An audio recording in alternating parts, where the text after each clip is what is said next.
Хайрлах Шамлар, доброго вечера. Прайм на АТР. С вами я, Усман Башаев, после двухлетнего перерыва. И в этих праймах мы будем говорить прежде всего о позициях власти. Я буду пытаться приглашать лидеров парламентских фракций, говорить на тему Крыма. Ну, а первый эфир начинаем с Андреем Сенченко, лидером движения «Сила права», владельцем черноморской телерадиокомпании, которую, как и АТР, в 2014 году оккупанты фактически выгнали и жили из Крыма, и многолетним в прошлом лидером партии «Батькивщина» в Крыму, да, то есть на протяжении многих лет, буквально до прошлого года. Об этом тоже поговорим. Будем говорить и о вашей теме о воде, о большей вашей теме. Это то, что касается судебных исков против оккупантов. Но начну с новых инициатив власти. Все в большом воодушевлении от крымской платформы, которая будет иметь 4 площадки, в том числе лидеров глав государств, на которые будет подниматься на 7-м году оккупации, возможно, со следующего года, уже тема реинтеграции и возвращения Крыма. Как вы к ней относитесь? Ну, я отношусь исключительно позитивно, потому что я сравниваю первые 5 лет войны и оккупации Крыма, когда власть вспоминала о Крыме только под елочку и на День независимости. И лидеры государства стучали себя в грудь и говорили: «Крым наш», но дальше ничего не происходило. Практически вот эти первые 5 лет оккупации гражданское общество, и тут я хочу отметить просто выдающуюся роль Меджлиса в этом вопросе, не дали забыть о Крыме. И то, что сейчас с приходом новой власти, я обычно критикую власти, и много высказываю и в адрес прошлых, и в адрес нынешних, но в этом смысле я считаю, что это позитивный, конструктивный и, на мой взгляд, достаточно масштабный шаг. То есть это втягивание все большего и большего круга потенциальных наших партнеров в обсуждение, в актуализацию крымской темы.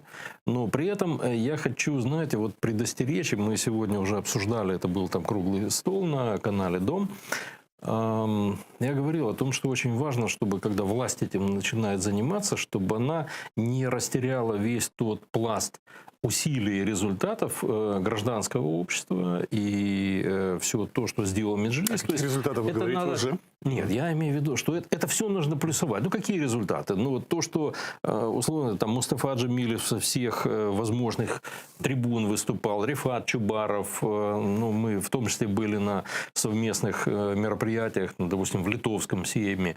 Это все очень важно, потому что, ну, как говорится, и капля камень точит. То, чем наша организация занималась, суды против государства-агрессора с установлением юридических фактов нанесения ущерба конкретным гражданам Украины, жителям Крыма, нанесением ущерба в результате российской агрессии и оккупации. Вот это все те усилия, которые должны плюсоваться к действиям этой платформы, а не то, что, ну вот ладно, государство не занималось, теперь мы будем, а то все, ну то ладно. Знаете, я хотел это оставить на, скажем, на середину, вот конец программы, но раз вы уже начали с этого, с комплиментов Меджлису, основная тема Меджлиса, и это ожидание и крымских татар от Меджлиса, это вопрос автономии. И вот, казалось бы, союзник многолетний, казалось бы, в том числе и крымских татар из Крыма, Сергей Куницын на прошлой неделе говорит то, что вызывает шок и в Меджлисе, и в крымско-татарской среде в Крыму. Давайте напомним, у нас есть синхрон Сергея Куницына о позиции его по автономии крымско-татарской в Крыму. Для того, чтобы вернуть территорию, да, в частности Крым, надо вернуть мозги людей, да, то есть надо перевернуть их сознание. Не учитывать тот фактор, что на территории Автономной Республики Крым там 85% живет не крымских татар, мы не можем. Нравится это кому-то или не нравится это кому-то, но это факт. И не важно, сколько там перекати поля и сколько там империй прокатилось туда-обратно, там российских, османских и так далее, не важно. Сложилось то, что сложилось. Не учитывать фактор. Я понимаю и приветствую желание крымских татар, и я за то, чтобы был принят закон о крымско-татарском народе, да, как коренном народе. Я за. Но с точки зрения того, что мы сегодня хотим вернуть Крым и Севастополь в лоно Украины, и просто одним желанием, что вот мы сделаем национальную автономию, и какая реакция на том же Крымском полуострове, да, там же не все предатели.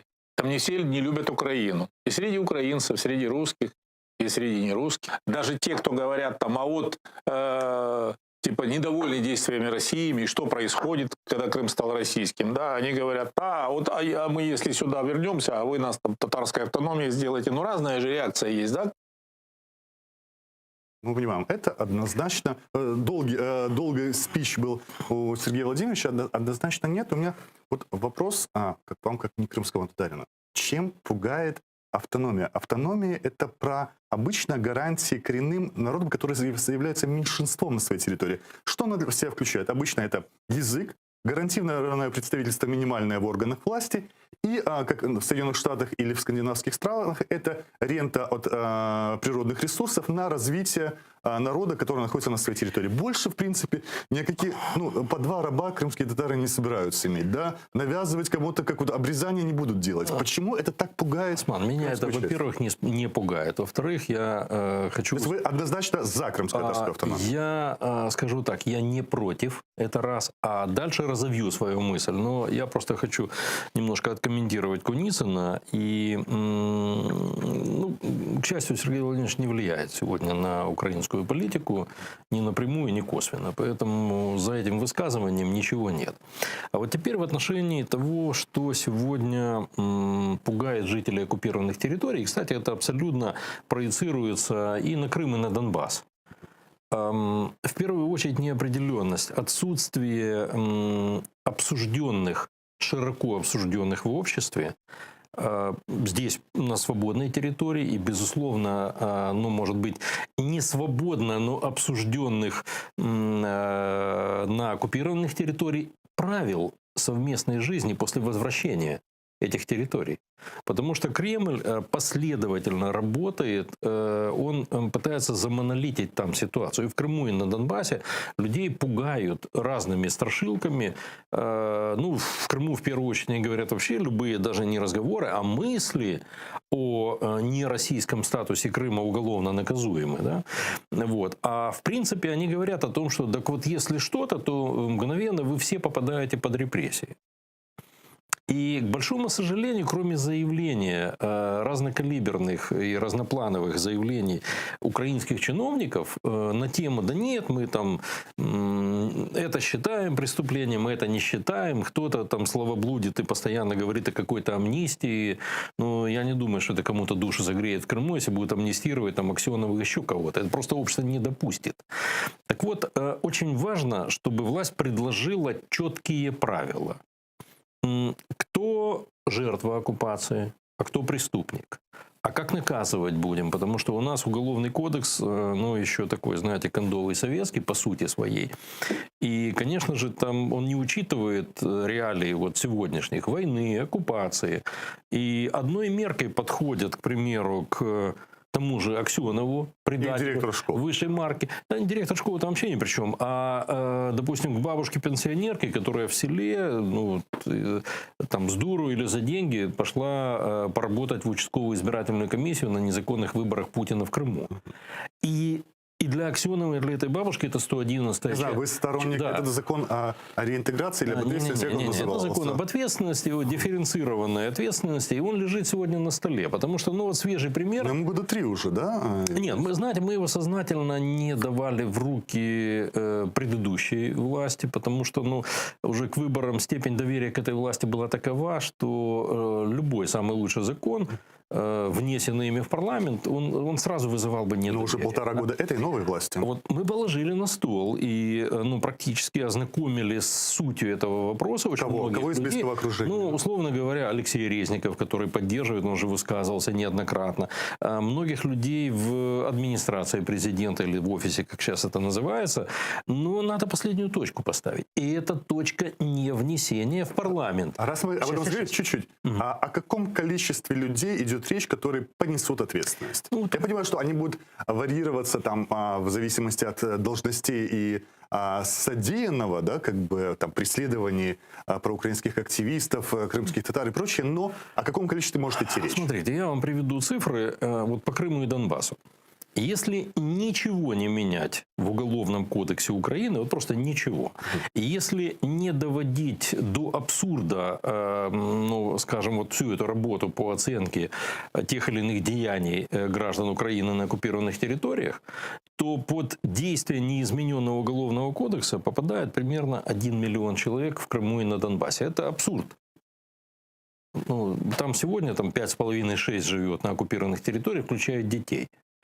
И мы понимаем, что при таком подходе, если ничего не поменять, то мы никогда не вернем эти территории. Вот как раз это к вопросу о борьбе за умы. Это не какое-то словоблудие, это совершенно конкретные вещи.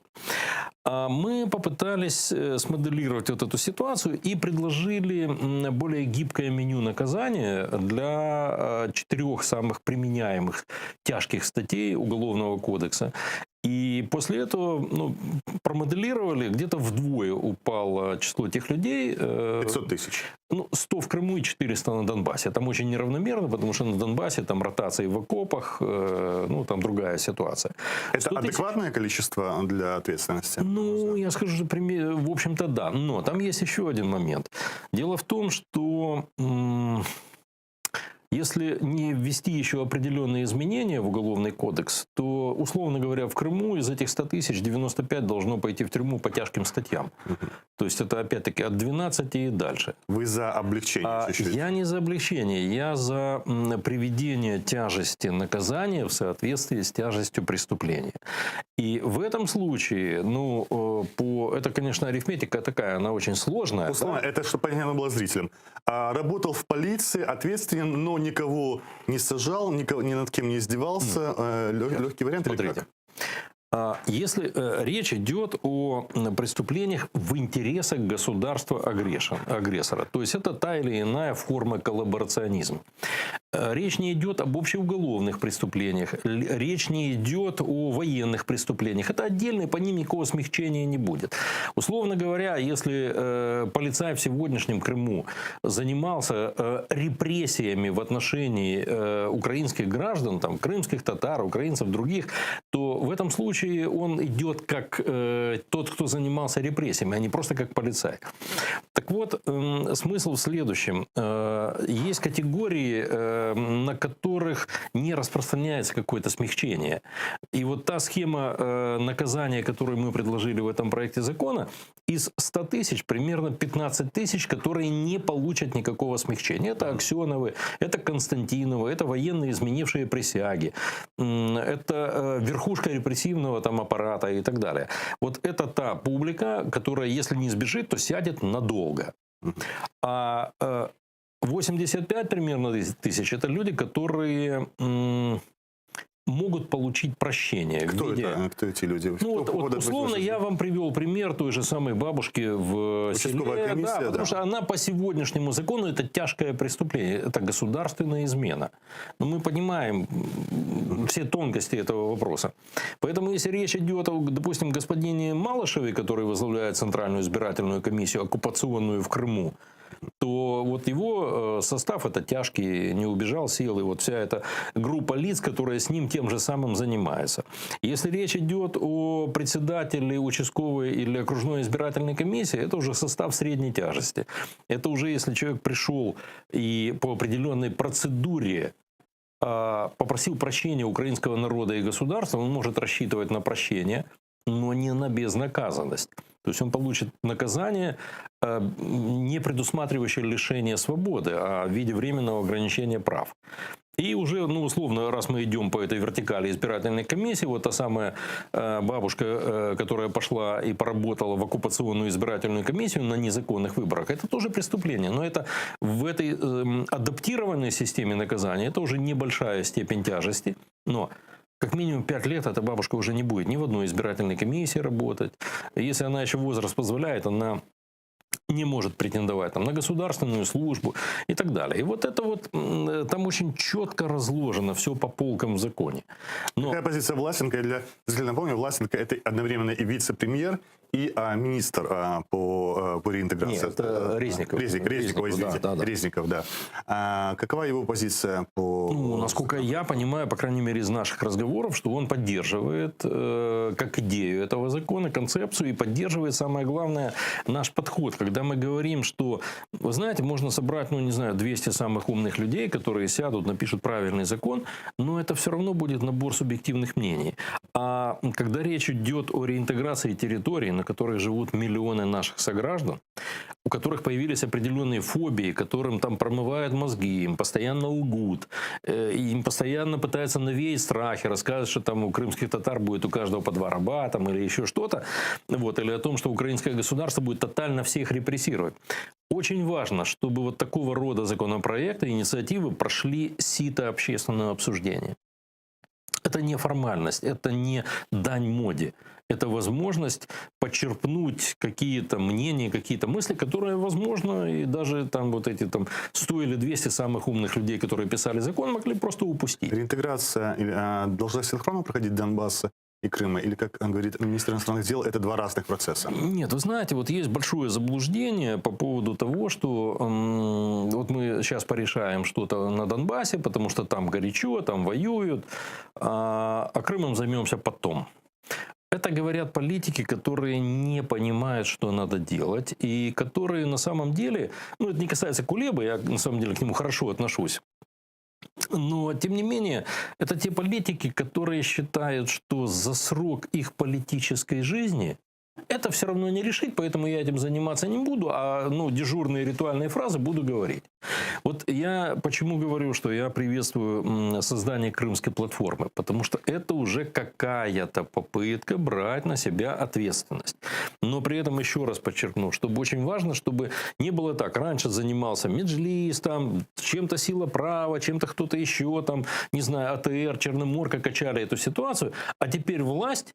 И власть автономизируется, забудет всех остальных и будет пытаться это сама сделать. Не получится. Надо всем миром, ну вот как правильно говорят, что это должно стать, Зеленский говорил, национальной идеей возвращения Крыма и Донбасса. И еще одно. Безусловно, энергетики крымской платформы недостаточно для того, чтобы понудить Российскую Федерацию при Путине или без Путина вернуть Крым. Для этого, я думаю, что необходимо задействовать инструменты Будапештского меморандума. И как бы кто ни говорил, но это Россия навеяла и внедрила в умы, в том числе украинских граждан, украинских представителей СМИ, политиков, что Будапештские гарантии – это просто Филькина грамота. Вы не считаете так? А вы знаете, нам уже объяснили, что там было использовано слово assurance, а не guarantee. Да, забудьте про эти слова. Документ не был ратифицирован в парламентах тех стран, которые были гарантами. Он не должен был быть ратифицирован. На тот момент времени российское, украинское, американское, британское законодательство не требовали этого. И он подписан главами государств. Именно не просто там условно Клинтоном, там, Кравчуком, а Клинтоном как президентом США, Кравчуком, ну и так далее, да, мейджером. И поэтому документ, и там есть такая приписка о том, что он вступает в силу немедленно. Другое дело, что Украина, ну, откровенно продешевила, потому что разговор шел о чем? Ага, ну вот примерно стоимость всех этих ядерных материалов вот такая, а мы на эту сумму что-то хотим, там какие-то, так сказать, сборки для атомных станций и так далее. На самом деле Запад получил огромную выгоду от того, что наша страна отдала ядерное оружие. Помимо того, что есть общая для мира выгода в том, что ну вот, угроза ядерной войны ну, как бы опустилась на более низкий уровень. Но кроме этого, я очень внимательно проанализировал и берусь утверждать, что этим никто больше в стране не занимался. Динамику изменения бюджетов, военных бюджетов стран НАТО после того, как наша страна избавилась от ядерного оружия. Снижали? Падение очень существенное. Я так по памяти скажу. Значит, примерно за 5 лет военный бюджет Германии уменьшился почти вдвое. Сколько сэкономили они в целом? Значит, я вам скажу так. В сумме все страны НАТО, если вот просто, знаете, извините, тупо сплюсовать доллары 26-летней давности, а завтра будет 26 лет подписания Будапештского меморандума.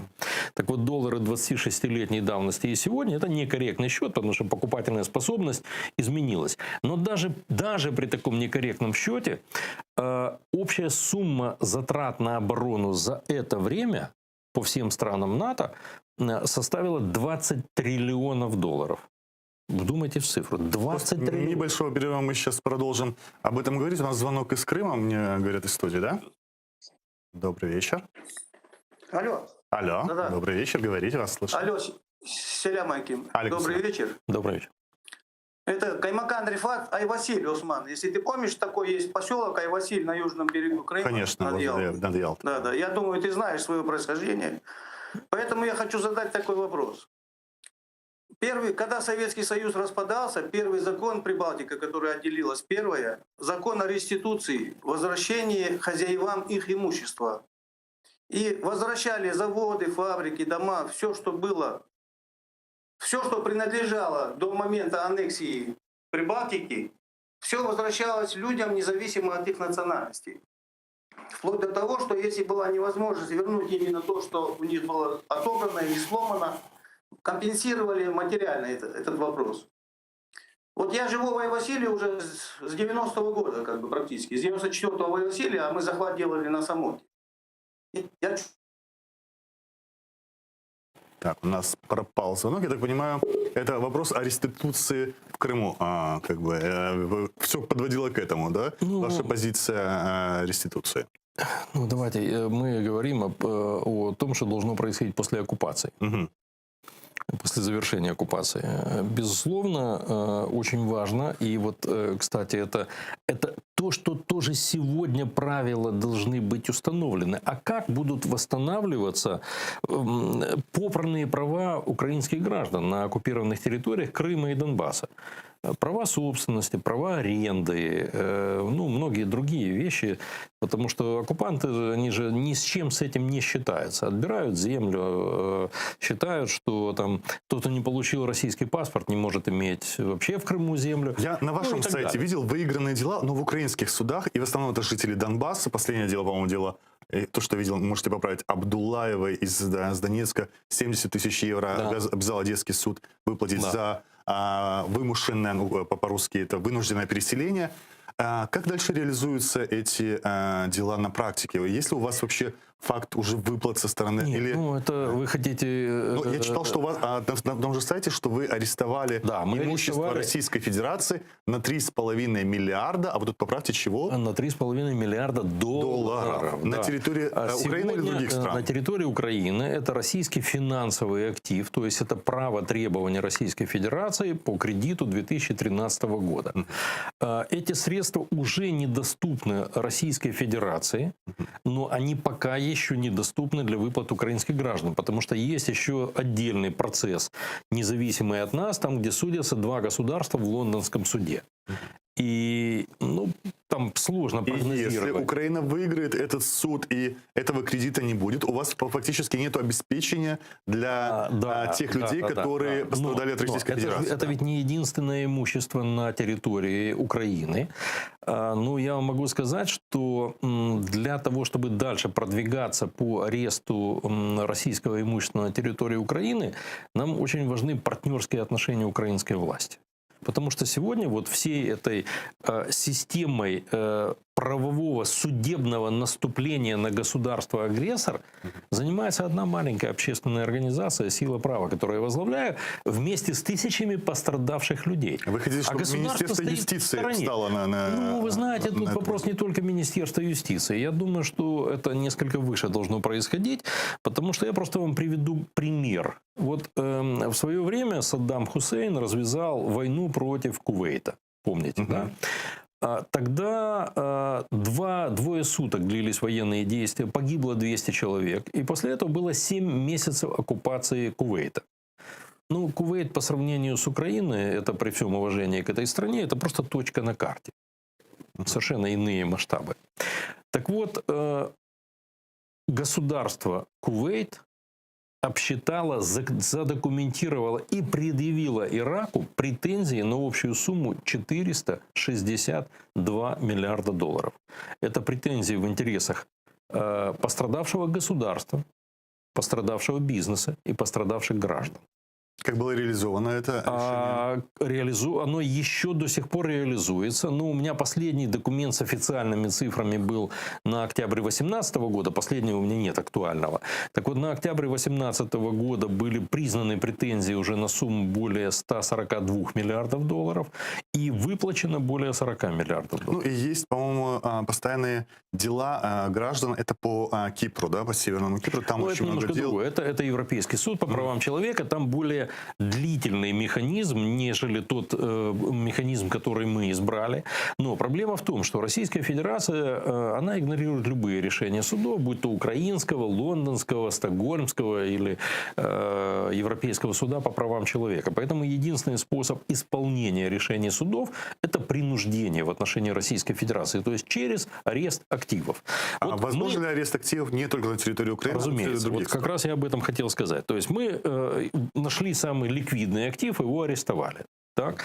Дальше надо исчерпать остальные возможности по Украине. Ну, там немного, я думаю, что в общей сложности еще где-то на $1 миллиард можно наскрести российских активов. А чтобы понять... Можно уточнить, Да. это активы должны быть исключительно государственные или это активы могут быть российских юридических лиц, которые тоже могут попадать под эту Смотрите, процедуру? я могу сразу сказать, какие это не могут быть активы. Это не могут быть дипломатические и консульские, поскольку они защищены Венской Венской, да. да, и мы не можем это трогать.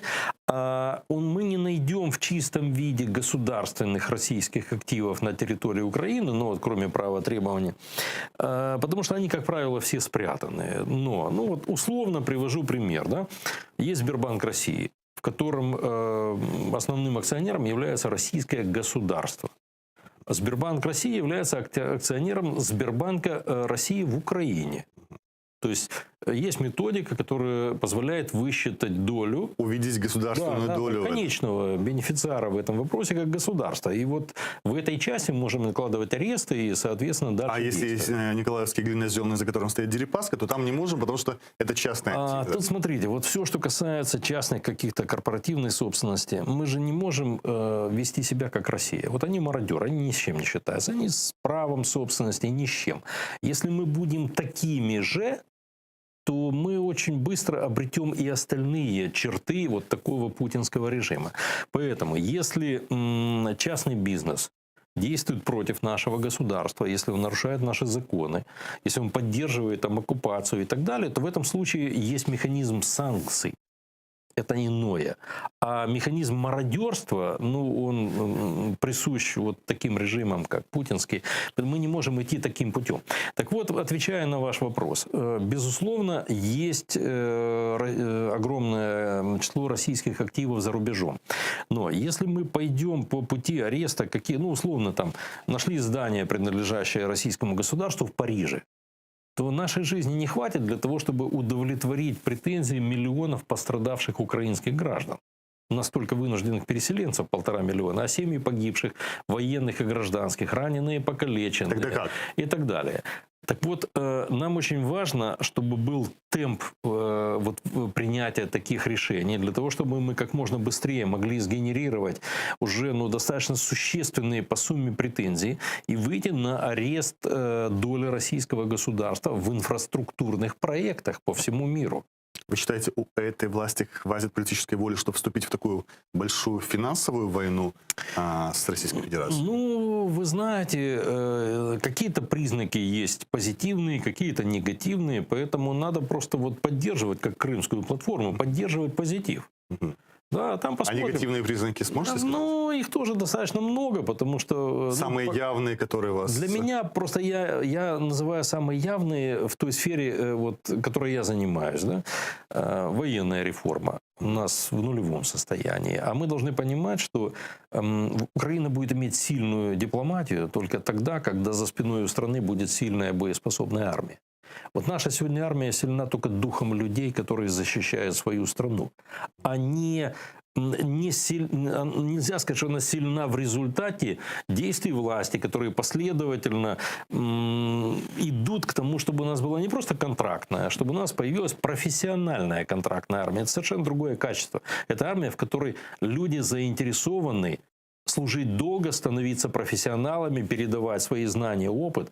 Понимаете, в конце концов, это та армия, в которой стоит очередь на вход, а не на выход. Вот как раз Вот что такое об профессиональная. армии, которая стоит за дипломатией, и площадках, которые очень важны для обсуждения темы Крыма, вот я вам немножко буду оппонировать, потому что у вас немножко комплименты власти.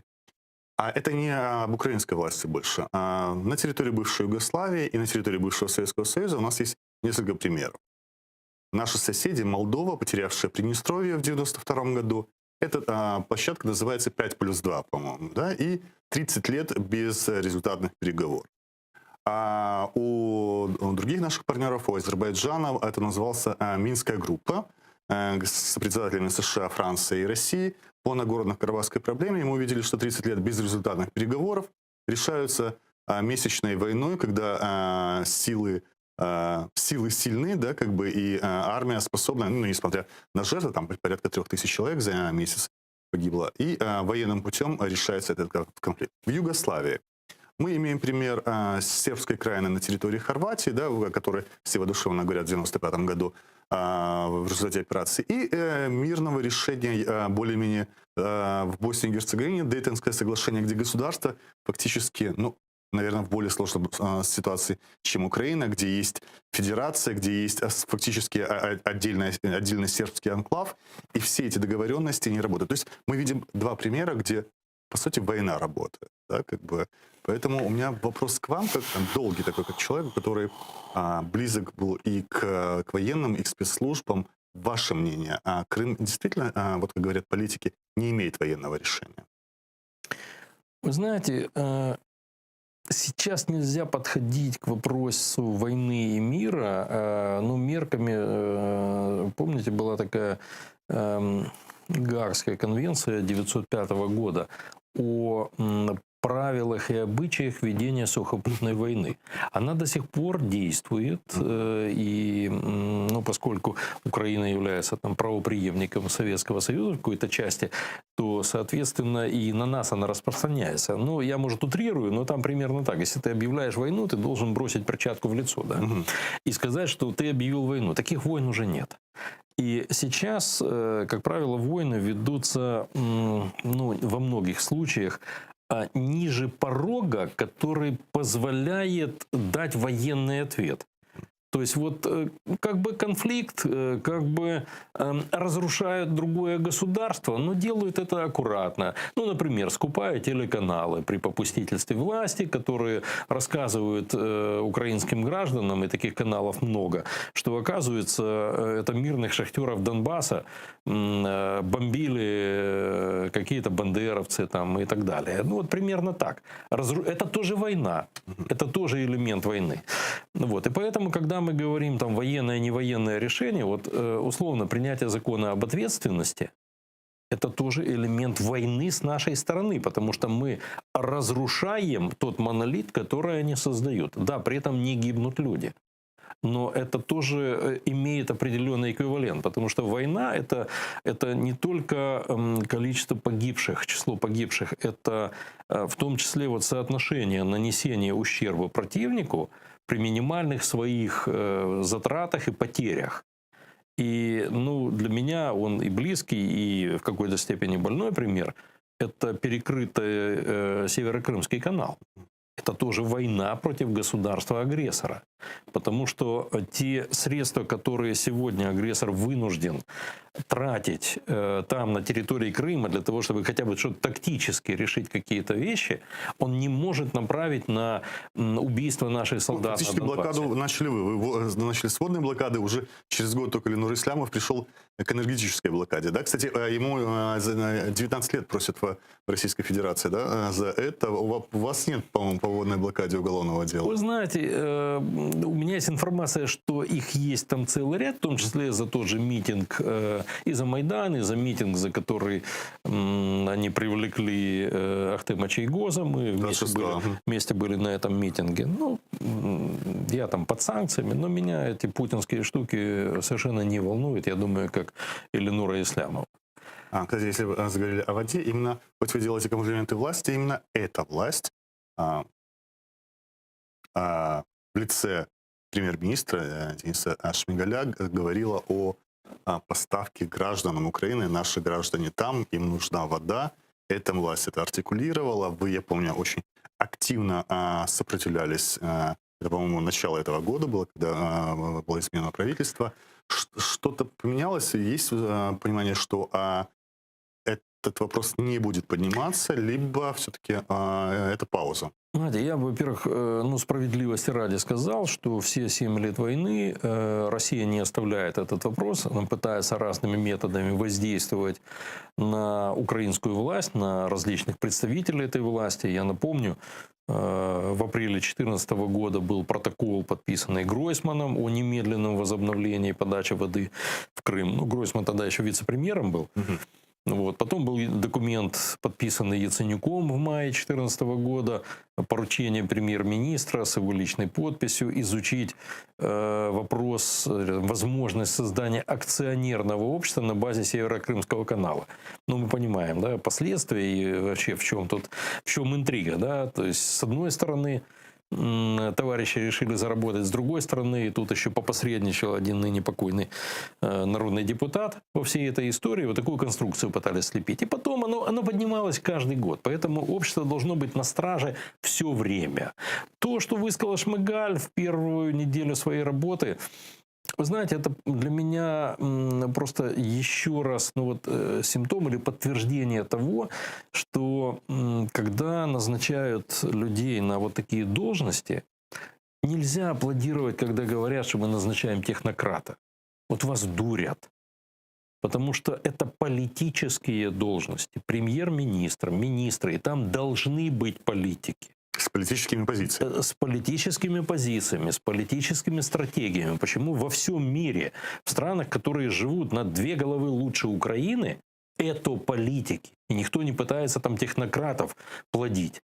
А так выдергивает человека, он занимался бизнесом, он был далек от этой войны, от всех этих историй. И вдруг ему нужно приходить на эфир и отвечать на такие вопросы. Это упор этой власти. Мы же понимаем, что в нашей стране со времен Леонида Кучмы есть у нас правительство, которое называется премьер-министр, кабинет министров, и всегда его теневая часть находится на самом деле в администрации президента, как бы ни называлось, секретариат президента, а сейчас офис президента.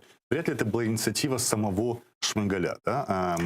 Я думаю, что как раз в том случае была инициатива Шмыгаля. Дальше там были разные высказывания. То есть надо понимать, что постоянно будут предложения, постоянно будут шантажировать, соблазнять, говорить, а вот давайте мы вам там отдадим 200 заложников, а вы включите воду, там, или еще чего-нибудь пообещают. Вы сами это сказали, то есть за воду готовы отдать заложников, да? Вот это в основном по Хизбут Тахриру идут крымские татары. Вы же должны понимать, что у Путина проблемы с обменным фондом нет. Надо схватить и сделать заложниками 1 миллион человек, он это сделает. А вот с водой у него абсолютно безвыходная ситуация. Вот надо понимать следующее, что вот очень часто на эфирах говорят, что вот мы не даем воду, и это не позволяет там развивать военную базу, промышленность и так далее. Ну, это очень примитивный взгляд. Потому что военная база, да, она сегодня большая, да, с членами семей там, до 100 тысяч человек. Но это не настолько большой довесок с точки зрения потребителей воды. Самое главное, что перекрытый канал не позволяет Путину реализовать планы масштабной колонизации Крыма. Вот они сегодня по разным оценкам там завезли 300 тысяч, это только колонизаторов, не считая семей военных, там, чиновников и так далее. Ну, там разные называются, но я вот ближе к этой цифре. А если бы была открыта подача воды в Крым, то, поверьте, они уже 1,5 миллиона бы пересекли. То есть полное замещение населения было бы. Конечно. Вот это самое главное, что мы сдерживаем. И да, это элемент войны с нашей стороны против Российской Федерации. Мы им наносим урон. И это не позволяет им сегодня, так сказать, окончательно переварить наш Крым. Это не позволяет или сдерживает эскалацию военных действий на Донбассе. В конечном итоге они меньше могут направить на расшатывание внутренней ситуации в нашей стране. Но вы исключаете, что это может быть военным путем, да? Взятие до Херсонской области, все эти страшилки, Ну, вот которые были в начале года. еще раз, с их стороны, Да, с их стороны. прорыв и так далее. Да вы знаете, оно сегодня, ну, теоретически, вот если с точки зрения военного руководства страны, военно-политического, то, безусловно, такую возможность надо учитывать, просчитывать и быть готовыми. Но с точки зрения вероятности этого сценария, ну, я думаю, что он относится к практически невероятным. Почему? Ну, во-первых, одно дело начала 2014 года. И даже тогда они попытались завернуть вот эту вот российскую оккупацию Крыма в некую обертку, да, что это волеизъявление крымчан. Вот мы же тогда на митинге 26 числа вместе с лидерами Меджлиса и с теми тысячами людей, которые пришли на этот митинг, практически сорвали вот такой полулегитимный вариант захвата Крыма. Именно поэтому они вынуждены были перейти к военному сценарию, к захвату зданий, административных зданий в Крыму. Они же рассчитывали, что они там на сессии сделают смену власти, там Аксенов станет. Да, потом оно должно было выглядеть легитимно, что парламент Крыма это принял решение. А вот тут уже не получилось. И тогда там зеленые человечки, это мы, нет, это не мы, там и так далее, и так далее. Они во что-то заворачивали. Но прошло какое-то время, и уже Запад хоть чуть-чуть там с мозгами встретились, стали давать более-менее адекватные оценки происходящему, как-то реагировать на поведение России. И время прошло, и сейчас просто пойти на вот такую открытую, оголтелую просто оккупацию, уже ни в какую обертку не завернутую, они уже не могут. Вы же коснулись вопроса 200 заложников, их действительно по Крыму. Они выглядят из-за того, что там нет сейчас уже режиссера Олега Сенцова или лидеров Меджлиса. Это выглядит, простите, я прошу прощения у зрителей, как говорят правозащитники, даже российские, как братская могила крымско-татарских имен и фамилий, большое количество, и нет никаких подвижек по поводу их освобождения. У вас есть у самого опыт тогда в начале оккупации, освобождать только захватываемых еще там полулегальными парамилитарными формированиями, как говорится, да, зелеными человечками. И сейчас уже по прошествии 6 лет, как освобождать этих людей, которые идут по делу Хизб ут-Тахрир? Вы знаете, на самом деле такого механизма, вот сказать, что есть механизм, а его не задействовали, его нет. Потому что для Путина, вот если на Донбассе обмен, там в том числе в результате военных действий, кто-то в плен, кто-то как-то там попал, это хоть на что-то похоже. Хотя из этого в свое время, где-то осенью 2014 года, стали делать пиар. В это дело ввели Медведчука, и уже это пошел, так сказать, кремлевско-банковский пиар. И поэтому там уже не было здравого смысла.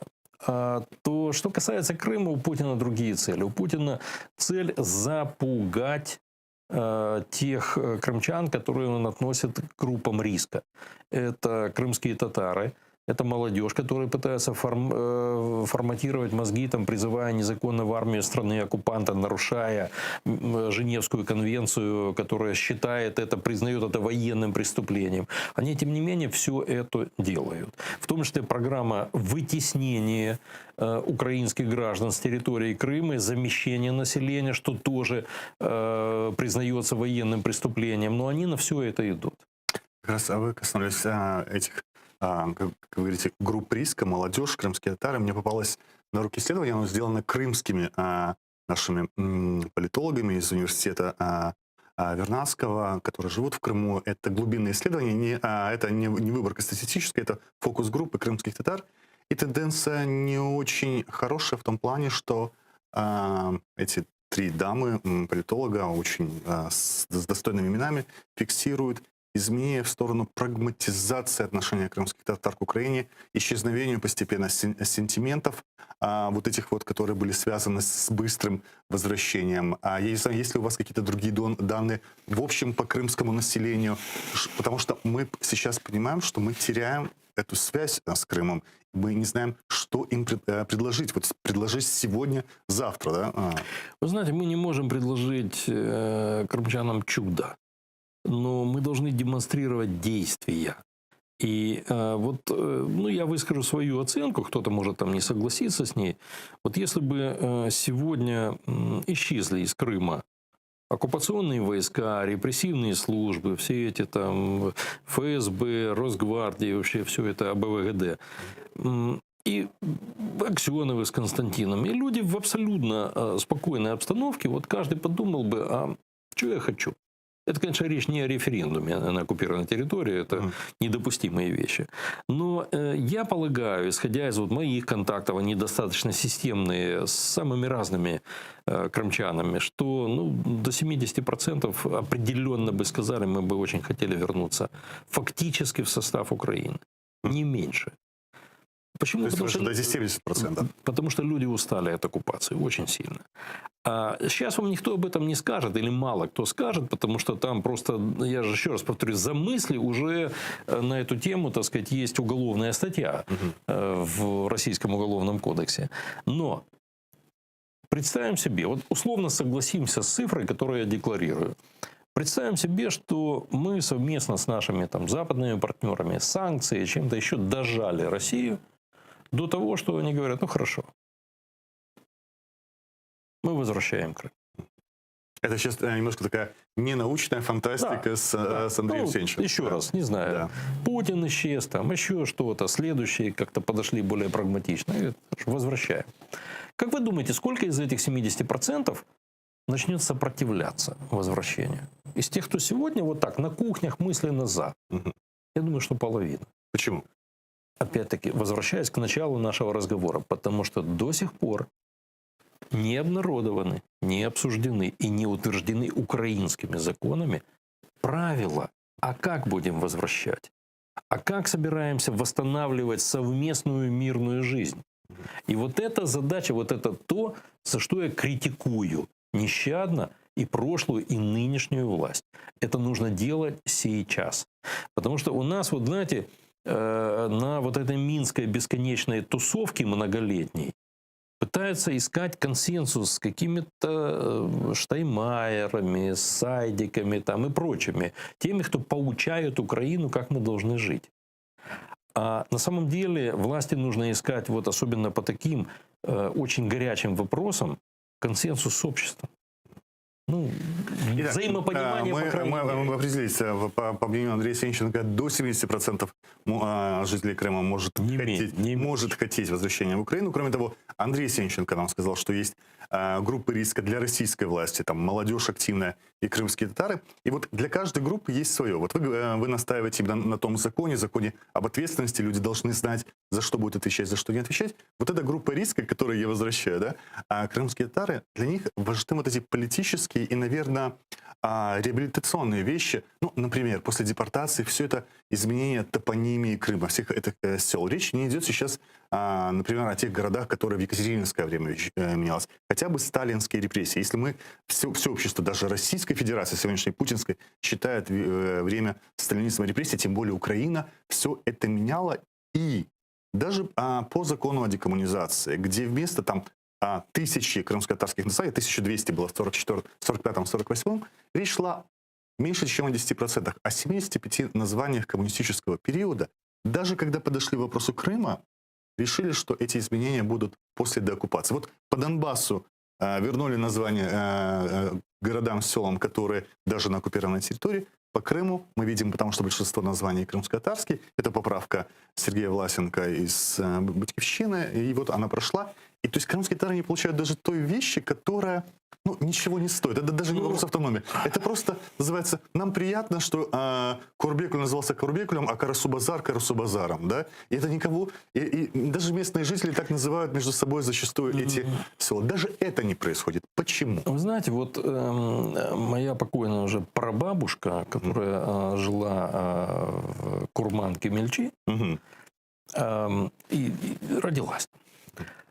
А потом это стало Красногвардейском. Вот для меня, как для крымчанина, я точно не дорожу названием Красногвардейск применительно. Если будет восстановлено И вас не пугает Курман? название, да, что будет называться Курман Кемельчи, то есть для меня это еще даже то, что я еще слышал и помню от своей прабабушки, у которой я часто так гостил в еще таком осознанном периоде своего детства.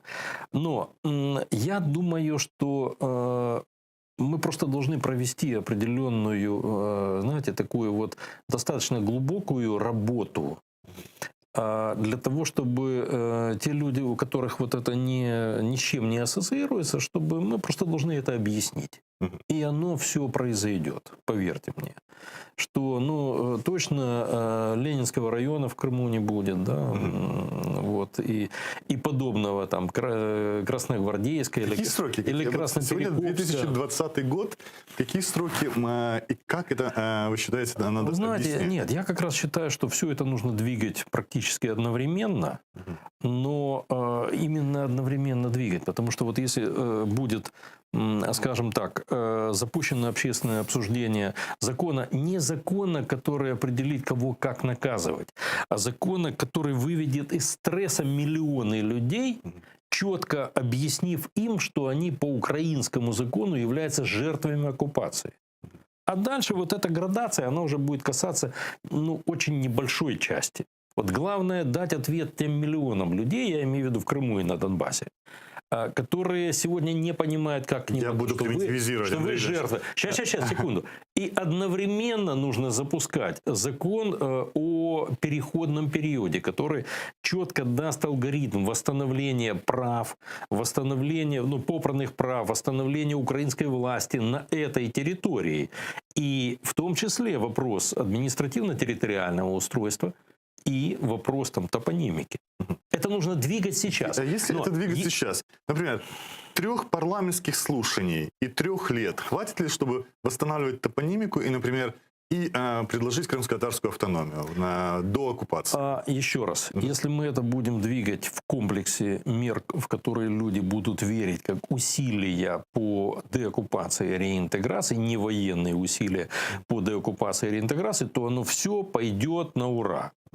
Если это будет выдернуто просто вот отдельная идея, а все остальное стоит, оно будет тормозиться. Я вам просто говорю так, на человеческом уровне, без политики. Отдельная идея, вы говорите, не просто крымско-татарская автономия, а закон об ответственности, закон о реинтеграции. То есть вот Давайте эти все вещи. комплексно заниматься всеми. Я хочу, чтобы вы перечислили все эти вещи. Да. И многое другое. Просто поймите правильно. Потому вот, условно говоря, если в рамках крымской платформы там же есть, так сказать, ну, скажем, внешние усилия, да, а должны быть еще очень системные внутренние усилия. И вот поэтому я думаю, что к вот тем формам работы, о которых сегодня говорит украинский МИД, то есть встречи на уровне глав государств, участников Крымской платформы, министров и так далее, там экспертов и прочее, должна быть еще вторая внутренняя часть, которой должно заниматься Министерство Резникова.